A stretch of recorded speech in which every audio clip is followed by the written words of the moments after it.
바다에서 살다가 내과로 올라와서 알을 낳는다죠. 이 내과는 자기가 태어난 곳, 자기 고향이죠. 고향에 와서 알을 낳는데요.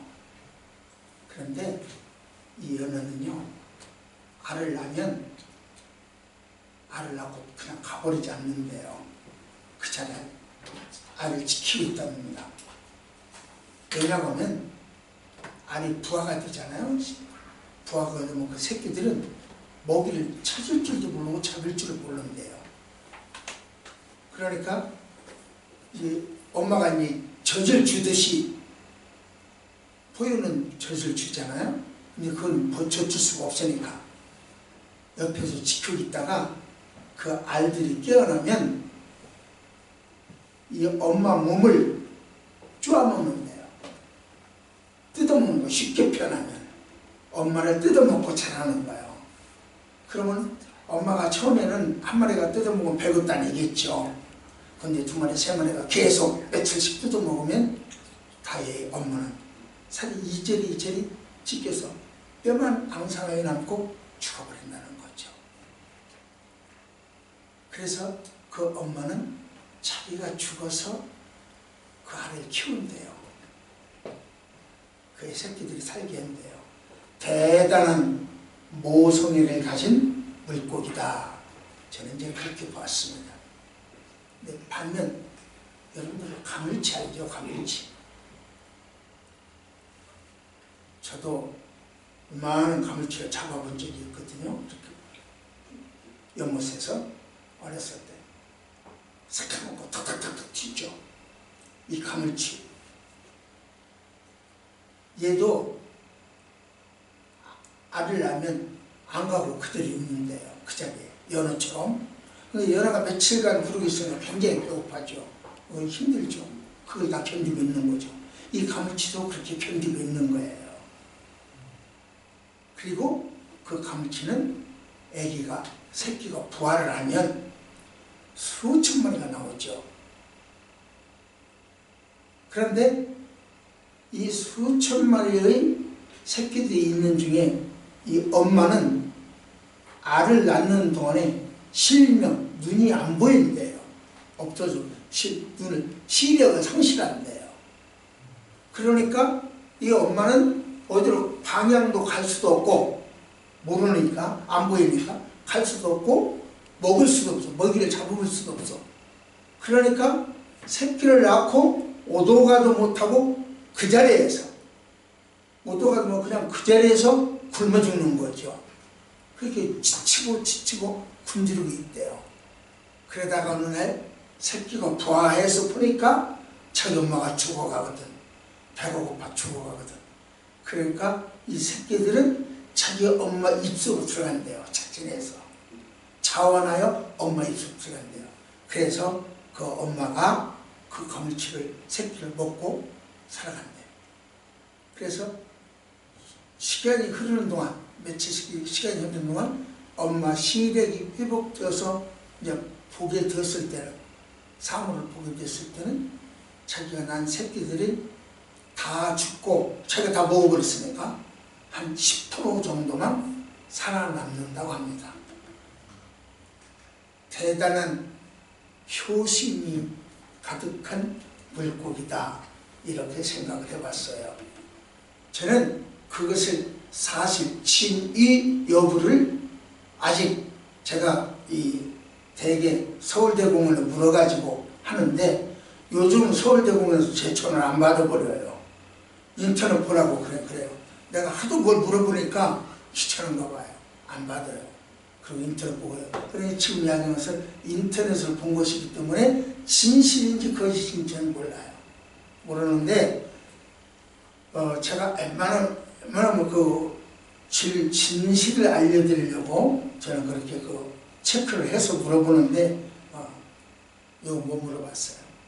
아무튼 진실이든 거짓이든 대단한 효와 대단한 모생을 이야기하지 않았냐, 이렇게 보면 날 좀 보소, 날 좀 보소, 날 좀 보소, 동지서 딸 꽃 본 듯이 날 좀 보소. 밀양아리랑이죠. 이것은 저는 그 소박한 산골 처녀가, 밀양 산골이잖아요. 산골 처녀가 부끄럽고 수줍은 모습으로 임을 찾는, 그래서 나 좀 봐줘, 나 좀 만나줘 하고 임을 찾는 모습이다. 이렇게 보여집니다. 이 처녀는 칭송받아야 할 것 같아요. 산산이 부서진 이름이요, 허공 중에 헤어진 이름이요, 김소월의 시죠. 잃어버린 임, 산산이 부서진 임, 그러니까 결별했다는 뜻이겠죠. 더 이상 만날 수 없는 사람이 되었다는 뜻이겠죠.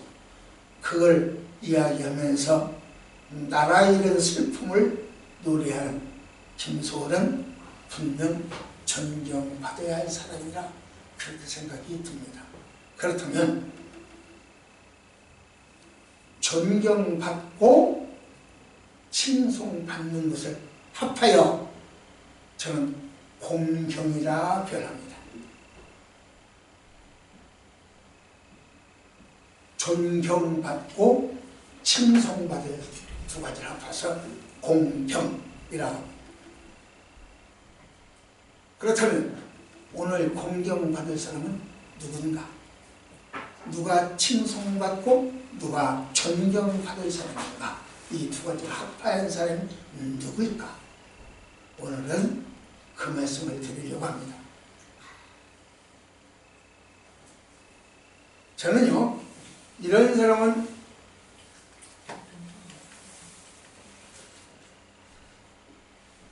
왜 안 되지?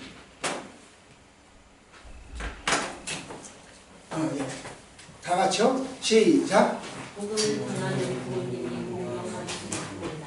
자, 저기 영화 이거 띄울 수 있어요? 동영상? 못 띄워?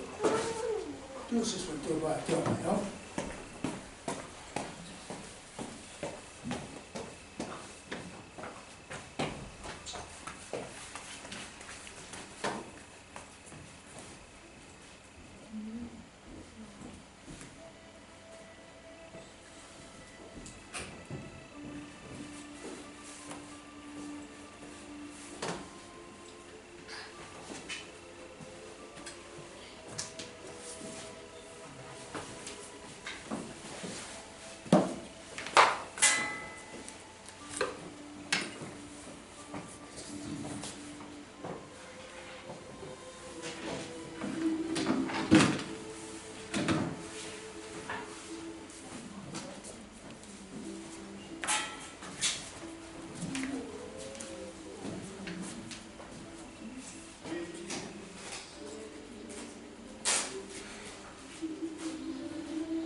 예.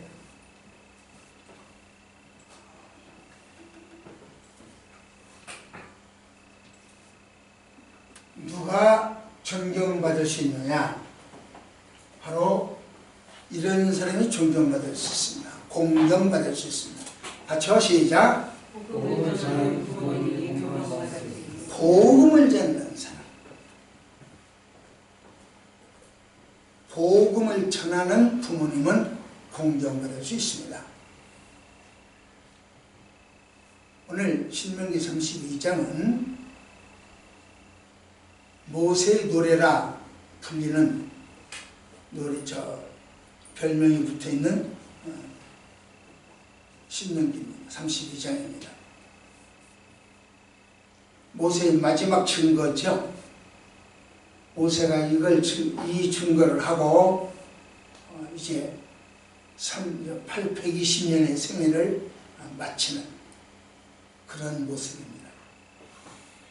그러니까 마지막으로 하고 싶은 이야기를 할 거니까 우리말로 한다면 피를 토하는 그런 내용이 아닐까 싶습니다. 예수님께서도 겟세마네 동산에서 마지막 기도를 드릴 때 자유의 몸으로 마지막 기도를 드렸죠. 그때 너무너무 힘쓰고 있어서 땀이 피와 같이 되었더라 그렇게 얘기했죠. 아마 그런 모습이 아닌가 싶습니다. 모세의 일은 아빠와 같은, 아버지와 같은 심장으로 전하는 이야기.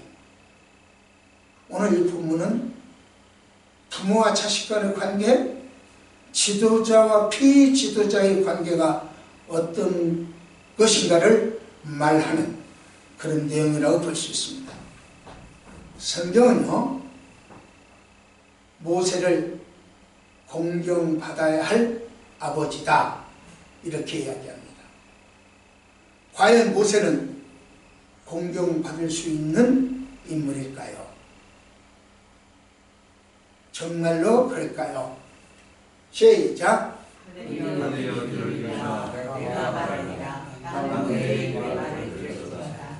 하나님께서는 모세를 공경할 인물로 제시했는데 왜냐? 이 말씀 왜 이야기를 그렇게 하겠느냐? 다시 한번 이 말씀 시작! 하늘이 별을 주니라 내가 말하고 땅은 내 말을 들을지어다. 아멘. 여러분, 우리가 기도할 때 하나님을 찬양하는 것을 시작하시오 그랬어요.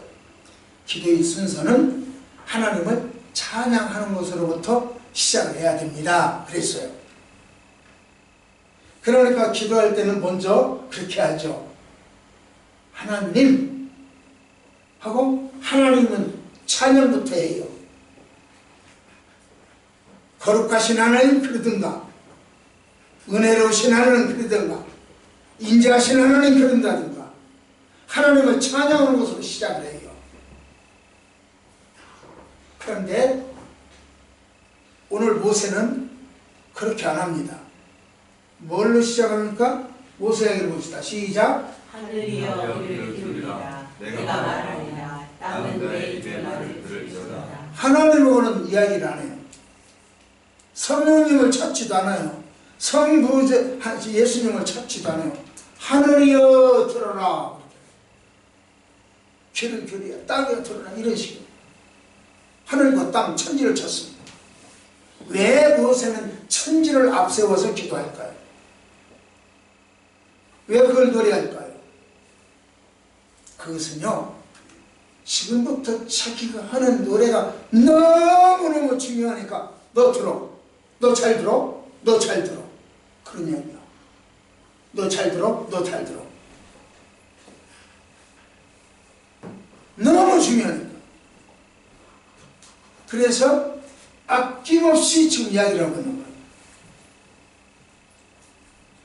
모세가 복음을 선포했지만 이스라엘 백성들은 너무 왔다 갔다 해. 교회 잘 다닐게요 하고도 너무 나왔다. 금방 참 잘 변해. 모두한테 듣고도 안 들은 것처럼 다음 주에 내가 꼭 나가서 일찍 나가서 성경을 보고 찬송을 하고 기도를 해서 말씀 들을 준비를 촉촉하게 준비해야겠지. 아까 우리 권사님 기도를 하셨어요.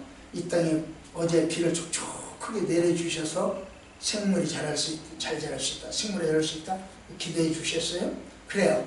우리는요, 교회에 와서 목사 설교 듣기 이전에 충분히 집에서부터 사모하는 요청 와야 되잖아요. 그래서 오늘 성경 본문이 무엇인지 와서 다 읽어봐야 되잖아요. 그리고 이 본문 속에서 우리 하나님은 나한테 무슨 말씀을 주실 것인지 기대해야 되잖아요. 그래야 모든 준비가 돼야 은혜를 받는 것이지. 지금 그렇게 안 되면 은혜가 안 되잖아요. 그래서 잘했다 못했다 그러기 전에 충분히 자기 준비가 있어야 되는 거 아니에요? 그걸 내가 누차 이야기하죠. 그렇게 하겠다고 하면서도 금방 변해. 하루아침에 변해. 사실 쉽게 변해. 그러니까 모세는 너무 지겨운 거야. 이스라엘 백성들 너무 조변스럽게 잘 편안하게 지겨운 거야. 그래서 야, 변함이 없는 하늘아 너 좀 들어라. 변함이 없는 땅아 너 좀 들어라. 그런 심정이야. 얼마나 중요하면 네가 좀 증인을 서다오. 이스라엘 백성들을 향하여 내가 어떻게 복음을 전하고 얼마나 사랑했는지 네가 좀 증인을 서다오. 하늘한테 이야기하고 땅한테 이야기하고 하고 싶은 게 그렇게 많은 거야. 그렇게 귀한 거야. 사실 하늘을 두고 맹세하는 것, 땅을 두고 맹세하는 것 별 의미가 없어요. 마태복음 5장 34절에 그래서 나는 아무 땅에다 의미가 없다 그랬어요. 하지만 인간은요, 자기보다 크고 위험한 곳에 압도당하는 심리적 종교성이 있어요. 큰 거목나무. 우리나라도 그렇지. 지금은 조금 덜 그래요. 우리나라는 좀 깨어서 덜 그래요. 네팔에 가면요, 이 큰 고목나무가 참 많거든요. 그 고목나무 밑에다가는 반드시 싹싹 비는 데가 있어요. 큰 고목나무 밑에 싹싹 비는 거. 그 한 마을에도 몇 개가, 나무가 몇 개가 다 있어요. 바위, 큰 바위. 우리 집 앞 모락산이 있죠? 모락산 꼭대기도 가면 바위가 큰 게 있는데 그 큰 바위 밑에 가보면 이거 하는 데가 있어요. 그렇게 촛불 켜놓고 하는 데가 있어요. 인간은요, 자기보다 큰 것은 승리의 대상이고 압도돼야 돼요. 그러니까 절에 가봐요. 절, 대웅전 얼마나 크게 짓습니까? 엄청 크게 져. 사람들이 가서 쫄아버려요. 부처도 막 얼마나 크게 만들어 놓습니까? 속리산 가봐요. 누워서 잠자는 부처가 이러고 자는 얼마나 긴지 몰라. 저 설악산 가면 그러죠. 속리산 가면 더 푹 떠있어요. 크게 압도당하게 만들어놔요. 그래서요, 높은 산, 넓은 바다 엎드려요. 태양 어떻게 할 수 없잖아요. 엎드려버려요. 달 어떻게 할 수 엎드려버려요. 모세가 그런 심리를 이용해서 지금 하늘아 들어라 땅아 들어라 그런 얘기가 아니고, 하나님 말씀이 너무 중요하니까 하늘 너도 들어야 돼. 땅 너도 들어야 돼. 잘 들어. 우리가 행사장을 회의장을 만들어놓고 꾸며놓고 결혼식장을 꾸며놓고 별짓을 다 해도요, 결혼식장에서 신부고 신랑이 들어오고 일어서서 박수해줘요. 국회 대통령이 연설으로 들어가면 일어나서 박수해줘요. 대통령이 나타났다면 다 일어나요. 뻘떡뻘떡. 그러잖아요. 회사에서도 학교에서도 장이 나타나면 뻘떡 일어나잖아요. 그와 마찬가지로 하늘아 너도 일어나, 땅아 너도 일어나. 누구 앞에서? 하나님 앞에서 일어나. 그렇게 이야기하고 있습니다. 그래야 돼. 결국 모세가 이스라엘 백성들에게 선포한 것은 하늘이 아니고 땅이 한다는 거죠. 증인을 쓰라. 내가 말했다고 증인을 좀 서다오. 다윗이 요압에게 이야기하는 것을 압살롬 옆에서 들었어요. 뿐만 아니라 저 압살롬을 죽이지 말라고 하는 이야기를 요압에게 하는 이야기를 사람들이 다 들었어요. 백성들도 다 들었어요. 그게 증인이 됐어요. 모세가 이스라엘 백성들에게 선포한 그 유언을 천지가 듣고 증언한다. 이런 얘기입니다. 삼남만상이 복음의 증인이다. 이처럼 복음을 증거하는 부모는 공경받습니다. 예를 들어볼까요? 유희가 있잖아요. 꼬마가 너 누구 아들이냐? 그럼 이명훈 집사 아들이라고 할 테죠. 그럼 그 꼬마 이야기를 믿고 이명훈 집사 아들인지 아닌지 우리가 어떻게 알아? 그러니까 호적 등본을 보거나 DNA를 하거나 검사를 하거나 주변 사람의 증인을 듣거나 하고 해서 이명훈 집사 아들인가 아닌가 긴가민가 할 테죠.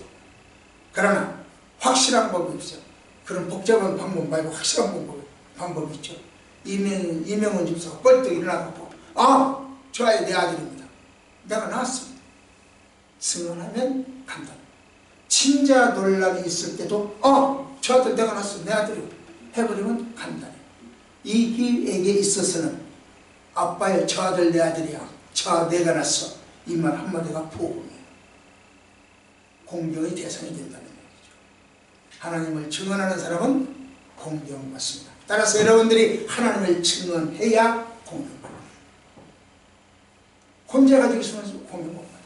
증언을 해야 돼요. 자, 같이 시작. 내 돈은 사람 들고 내 아들이 그 사람이시나니 연합의 가리고 세상에 하나님이다. 중동은 물이 피가 좁잖아요. 그러니까 피는 생명과 직결이 돼요. 직결. 아주 중요한 거예요. 그런데 늦은 비, 이른 비를 준다든가 또는 아침 이슬 굉장히 촉촉하게 내려요. 정말 이 가랑비온것처럼 촉촉하게 내려요. 아침 이슬 이런 것은 생명체를 해갈시켜주고 소생하게 하는 은혜의 상징이 비오 이슬입니다. 이처럼 우리의 고달픈 인생길에서 때를 따라 적절한 복음으로 교훈하시는 부모님, 우리를 죄와 염려로부터 해방시키시는 은혜로운 분이죠. 따라서 부모님은 공경받아야 합니다. 아침 이슬처럼 늦은 빛처럼 이슬빛처럼 그렇게 공경받아야 한다는 뜻입니다. 자, 하나님 말씀 볼까요? 시작. 내가 여호와의 이름을 선포하니 너희는 우리는 내 영광을 들으라. 부모가 자녀에게 주는 최고의 가르침이 이게 아닌가 싶습니다. 여기서 이 전파하리니 이 말을 설명 좀 해야 되겠어요. 복음을 전파한다? 예, 전파하는 것도 맞죠. 그러나 지금 여기서 말하는 것은 그 복음을 전파한다는 뜻이 아니고 여기서 말하는 것은 저기입니다. 찬양한다는 뜻이에요. 찬양한다 그런 뜻이거든요.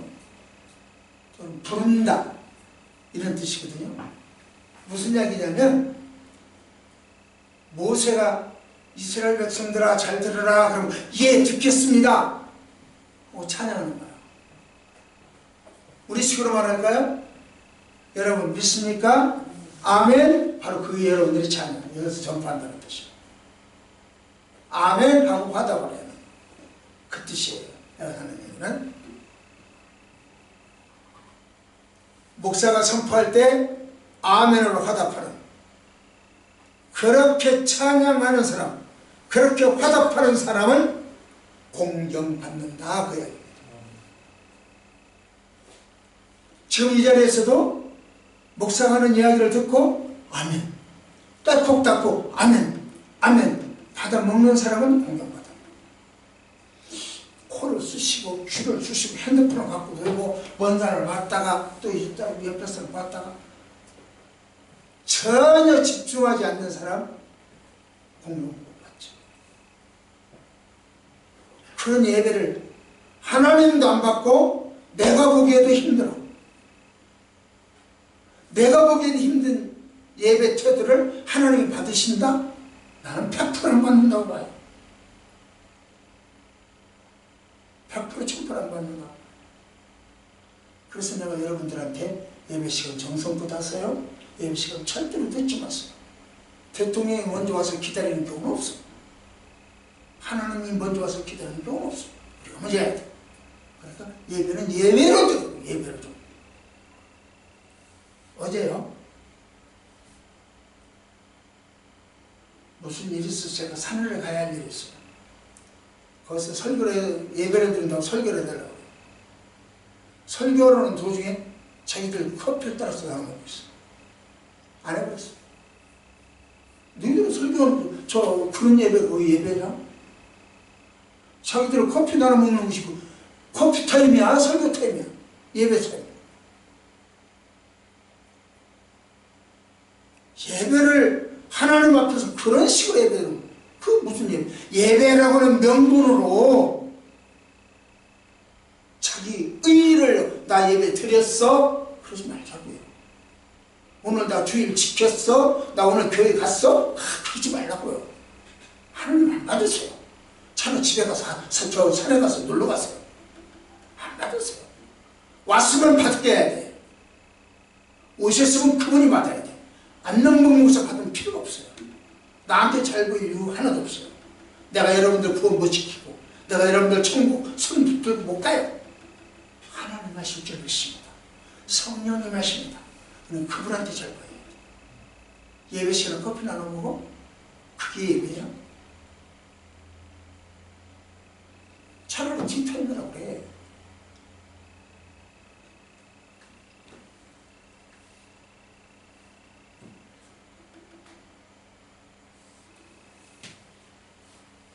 하나님을 찬양하는 사람, 하나님을 증언하는 사람, 하나님의 말씀을 교훈 가르치는 사람은 공경받습니다. 따라서 여러분들이 공경받기를 원한다면 하나님을 증언하십시오. 공경받기를 원한다면 하나님을 가르치십시오. 공경받기를 원한다면 하나님을 찬양하십시오. 공경받을 수 있습니다. 두 번째입니다. 시작. 자리를 지키는 사람.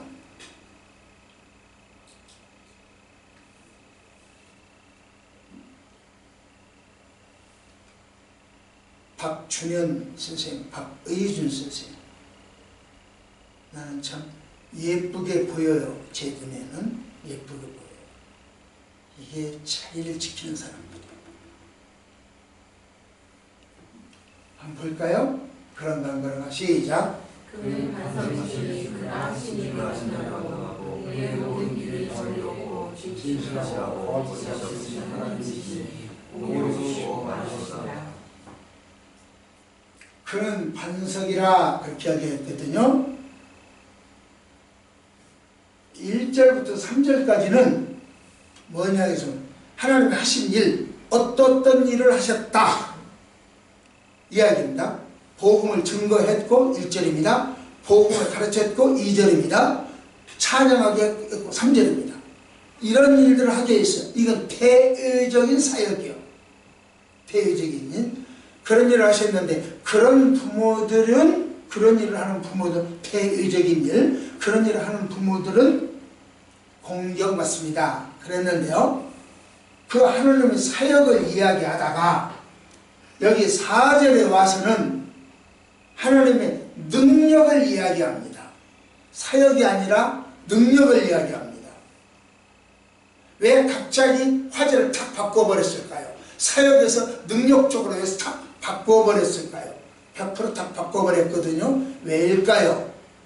그 능력이 뭐냐고 하면 하나님은 하신 일은 완전하다. 능력이죠. 하나님 하시는 정의롭다. 하나님 하시는 진실되다. 하나님 하시는 거짓이 없다. 하나님 하시는 공의롭다. 하나님 하신 일은 바르다. 이렇게 하나님의 능력을 이야기하고 있어요. 하나님의 내적인 것을 이야기하는 것이죠. 외적으로 나타나는 것이 아니라 내적으로 그분의 내성을 이야기하고 있습니다. 이 이야기를 하기 위해서는 제가 조금 더 설명이 필요합니다. 중동에 가면, 아프리카는 사하라 사막 이런 사막에 가면요, 모래알이 날아다닙니다. 바람이 세면 센 만큼 더 많이 나요. 우리나라도요, 제주도에 모슬프라고 하는 것이 있어요. 그래서 거기 사람들은 모슬프라고 안 하고 못살프라고 해요. 그래서 제가 고등학교 2학년 때 처음 제주도를 갔었는데, 그때 가서 그저 그러면 지금처럼 개발이 안 됐을 때니까 더 그렇죠. 지금처럼 뭐 포장이 되었거나 집들이 없을 때니까 더 그렇죠. 모래가 날라와가지고 막 저 얼굴을 따갑게 해요. 부딪히고 눈을 못 뜨게 만들고. 그래서 입을 열어서 이야기를 하면 입안에 모래가 가득 차고 아가작 소리가 나요. 씹혀가지고. 그래요. 중동이나 이스라엘도 가면 그렇고요. 그래서 사막에 가면 그렇게 해요. 그러니까 모래들이 막 날아다녀가지고 이쪽에 있는 모래가 이쪽으로 와요. 그러니까 여기 산이 됐었는데 산이 없어지고 모래가 이쪽으로 와버렸어. 여기는 골짜기 있었는데 모래가 골짜기죠. 골짜기 있었는데 이제는 골짜기가 평지가 되어버리고 골짜기로 처리가 생겼어요. 그러니까 지형이 수시로 변해요. 뒤죽박죽 돼서. 그러니까 그걸 보고 내가 저 사막에서 저 언덕을 보고 잘 지켜놨다. 저 언덕을 보고 따라가야겠다. 안 돼요. 그 다음날 가보면 언덕이 없어져 버려. 없으니까. 그렇게 안 돼요. 이렇게 자주 변하는 이들이 모래 사막에서 반석이라고 하는 것은, 여기서 말하는 그 반석이라고 하는 변함이 없어. 그대로 그 자리에 딱 서 있어. 모래가 와도 다르면 날아가지 않고 그대로 그때 서 있어요. 반석은 그걸 반석이라고 해요. 튼튼하게 굶지않게 있어요. 이게 반석이라고 해요. 동방박사들을 안내했던 새벽, 언제나 같은 방향을 제시하는 북극성, 해변의 등대, 이런 것들은 다 제자리에 그대로 서서 위험한 사람의 길잡이가 되어주기도 하고 보호해주기도 하고 쉼터가 되기도 합니다. 이것은 바로 하나님의 영원성을 이야기합니다. 하나님은 절대로 변함없습니다. 그대로 서 있습니다. 등대처럼 샛별처럼 북극성처럼 그대로 서 있습니다. 이게 그 반석이라는 그 이야기를 지금 하고 있는 거예요. 이것이 바로 우리 가정에서 부모님의 역할입니다. 부모님은 그대로 서 계십니다. 부모님의 이슈가 바로 이렇습니다. 우리 부모님의 능력이 부족해가지고 어떤 일에 성공하지는 못했을지라도, 돈을 벌지 못했을지라도, 출세하지를 못했을지라도 항상 부모님은 부모님 자리에 계십니다. 중심에 계십니다. 부모님은요, 아무리 힘들어도요 변함이 없어요. 아무리 절망적인 상황에서도 변함이 없어요. 아무리 소망이 없어도 언제나 그 자리에 있습니다. 우리 부모님은요, 자기 자식들에게 소망은 없어요. 그럴 수도 있죠. 자식의 형편과 처지가 그럴 수도 있죠. 그럼에도 불구하고 부모는 부모의 위치를 그대로 지키고 서서 계십니다. 부부가 이혼을 할지라도요, 부모 자식과는 안 변해요. 이혼은 아빠라고 할지라도요, 나의 아빠고요. 이혼은 엄마라고 할지라도요, 나의 엄마요. 부모와 자식은 언제나 그대로 있습니다. 변함없이 그대로 서 있습니다. 그게 반석이에요. 모래사장에서 어떻게 변하고 상황이 변한다 할지라도 변함이 없는 것처럼 가정에서 부모는 그렇다는 거죠. 부모는 힘들고 어렵다고 자녀들을 버리지 않습니다. 가정을 파괴하지도 않습니다. 가끔은요 제정신 나간 부모들이 있죠. 그래서 한강에다가 자식을 버리기도 했잖아요. 신문 나죠. 매스컴 탔죠. 그러니까 제정신이 아닌 일탈자이기 때문에, 제정신이 아니기 때문에 그게 신문에 나온 거예요. 제정신이 들어있는 부모는 자식들 버리잖아요. 가정을 파괴하잖아요. 부모는요 그 자리에서 자녀들의 길잡이가 되고, 그 자리에서 샛별이 되고 북극성이 되는 거예요. 이처럼 우리 부모님은 반석으로서 그 자리에 계십니다. 그러기 때문에 공경받아야 합니다. 그래서 하나님은 이렇게 말씀하시죠. 시작. 네 아버지와 어머니를 공경하라. 예. 그래서 우리는 부모를 공경해야 할 이유가 있는 거예요. 자, 마지막 볼까요? 시작. 누가 공경받는다고요? 보답할 줄 아는 사람이 공경받습니다. 지금까지 우리는요 성령의 공경받을 사람, 즉 하나님을 증언하는 사람, 때를 따라 교훈하는 사람, 찬양하는 사람은 공경받아야 된다. 그 이야기를 1절에서 3절까지 이야기했죠. 그리고 4절에서는요 완전하고 정의롭고 진실되고 거짓 없고 공의롭고 이런 내적인 능력을 가진 분이 우리 가진 부모가 공경받습니다. 제재를 지킬 줄 아는 사람이라고 그랬죠. 영은 불변은 제재를 지킬 줄 아는 사람 공경받습니다. 이런 이야기를 했습니다. 자, 이제 5절에서는 뭐라고 하는 거 볼까요? 시작. 하나님의 자녀요 흠이 있고 비틀어진 세력이다. 자식이 부모에게 범죄했을 경우 바로 이렇게 이야기를 해요. 자식이 부모에게 범죄했을 경우 이렇게 이야기합니다. 시작.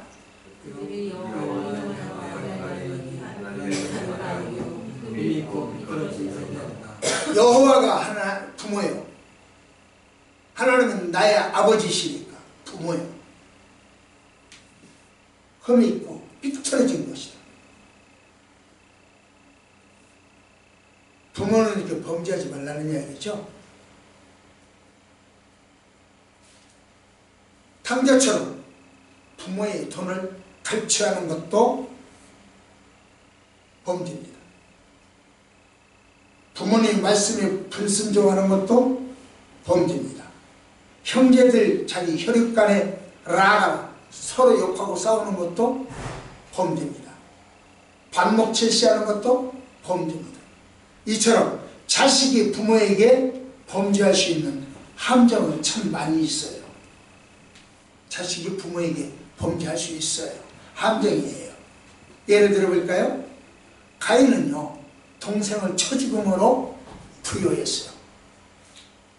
그러니 형이 동생을 쳐 죽였으니 그 부모들은 가슴이 어떠했어요. 굉장한 불효죠. 함은 아버지의 수치를 드러내는 것으로 불효했어요.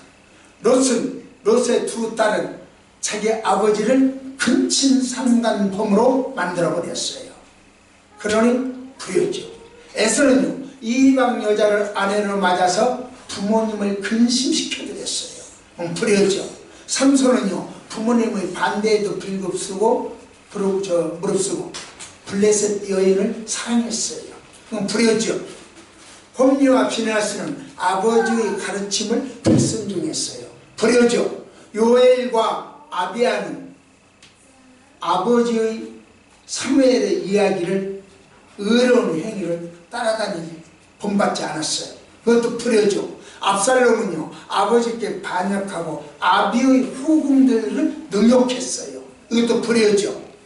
아도니아는요 늙은 아버지의 뜻을 어기고 반역했어요. 이것도 불효죠. 탕자는요 자기 아버지의 사랑을 외면하고 세상을 따라 나갔어요. 이것도 불효죠. 그런 많은 불효 요소들이 있어요. 그래서 이렇게 탄식합니다. 시작. 어리석고 지혜없는 백성아 여호와께 어찌 부탁하느냐. 그는 내 아버지요 너를 지으신 이가 아니냐. 그가 너를 만드시고 너를 세우셨다. 아멘. 하나님은요 우리 인간들을 평가하실 때 이렇게 평가를 했어요. 하나님은 여러분과 나를 평가할 때 이렇게 평가하셨어요. 어떻게 평가하냐고요? 다시 한번 볼까요? 시작. 어리석고 지혜없는 백성아 여호와께 어찌 부탁하느냐. 그는 내 아버지요 너를 지으신 이가 아니냐. 그가 너를 만드시고 너를 세우셨다. 하나님이 나를 평가할 때 어리석고 지혜 없는 백성이라 이렇게 평가합니다. 창조주 하나님께 배은망덕한 사람이라고 평가합니다.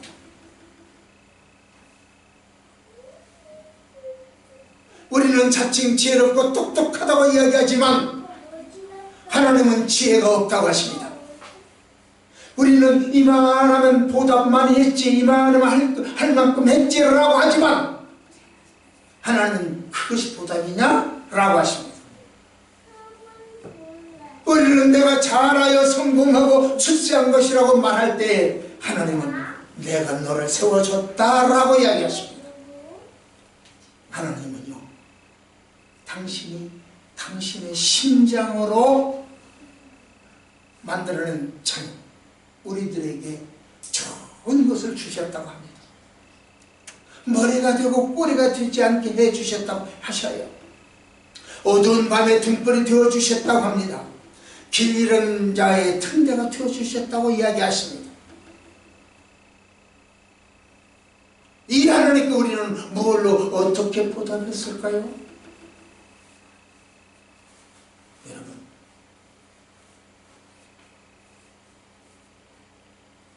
자칭 지혜롭다고 똑똑하다고 자부했던 사람, 어리석고 지혜가 없다고 이야기하는 지요, 이만하면 됐다고 자부하는 사람, 내가 잘나서 출세했다고 이야기하는 사람, 이것은 다른 사람 이야기고 나는 안 그럴 것 같아요? 나는 그렇지 않을까요?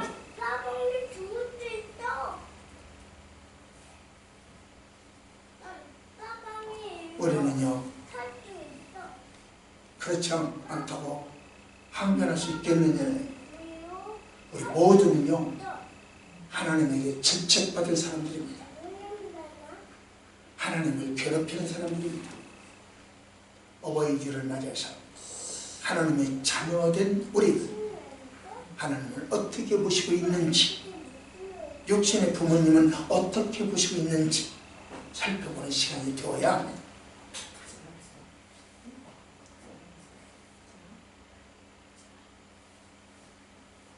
우리도 자녀를 거느리고 있는 사람들입니다. 또 우리가 자신이 하나님의 자녀입니다. 모세처럼 아버지의 심장으로 내 자녀들을 키우고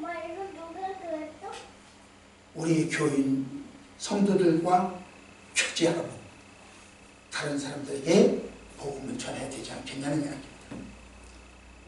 모세가 죽기 전에 아버지의 심장으로 그 자리를 지키면서 유언했습니다. 그래서 우리들로 하여금 하나님을 공경할 수 있게 해주셨죠. 그것이 감사합니다. 나는 못났지만 육신의 어머니를 주셨으니 감사해요. 하나님께 감사하고 부모님을 공경하는 사람은 자기도 공경받고 감사함을 받을 수 있을 것입니다. 말씀을 맺겠습니다. 공경받을 수 있는 사람은 누구냐? 하나님을 증언하는 사람입니다. 때를 따라 교훈하는 사람입니다. 찬양하는 사람입니다. 이 사람은 공경받을 수 있습니다. 공경받아야 할 부모님은 어떤 분이냐? 나로부터 공경받아야 할 우리 부모님은 어떤 분이냐? 언제 봐도 제자리에 계시는 분입니다. 어떤 상황이 달라져도 제자리에 계시는 분입니다. 그분은 배움이 없고 성공하지 못했어도, 그분은 건강히 하지 못하고 돈을 못 벌었어도, 그분은 똑똑하지 못하고 출세 못했어도 나를 나되게 하신 분이 부모님이에요. 그래서 부모님은 공경받아야 마땅한 분입니다. 하나님은 내 부모를 공경하라 하십니다. 하나님은요, 자녀된 우리 입장은 뭘까? 자녀된 우리 입장, 하나님의 자녀가 된 우리 입장, 부모님의 자녀가 된 우리 입장은 뭘까? 우리 입장은요, 하나님 보시기에 답제십니다.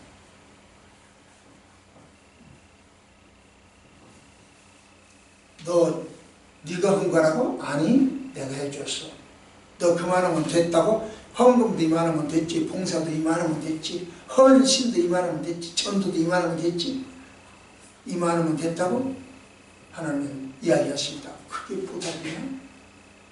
내가 그걸 바라고 너를 사랑하냐? 내가 너를 사랑하고 너를 구하는 것이 가치가 그 정도로 끝이냐?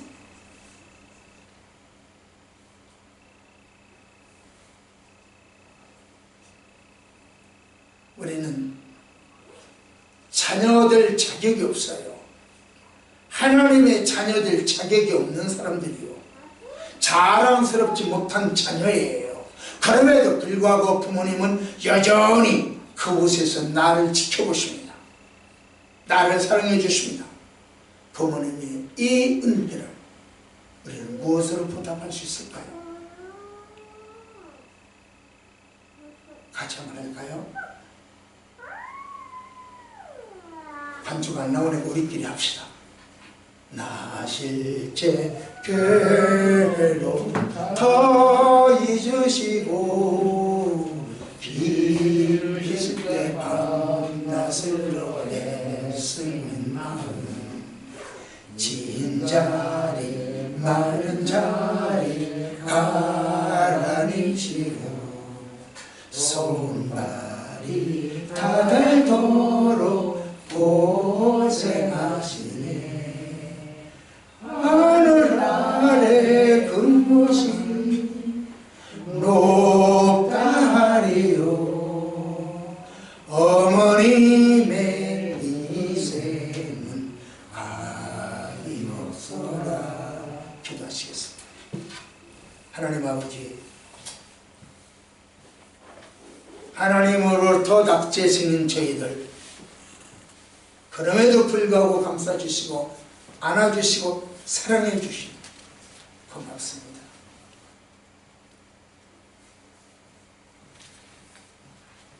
하나님에게 공경받을 수, 사람에게 공경받을 수 있고 하나님을 공경하는 저희들 여지가 없습니다.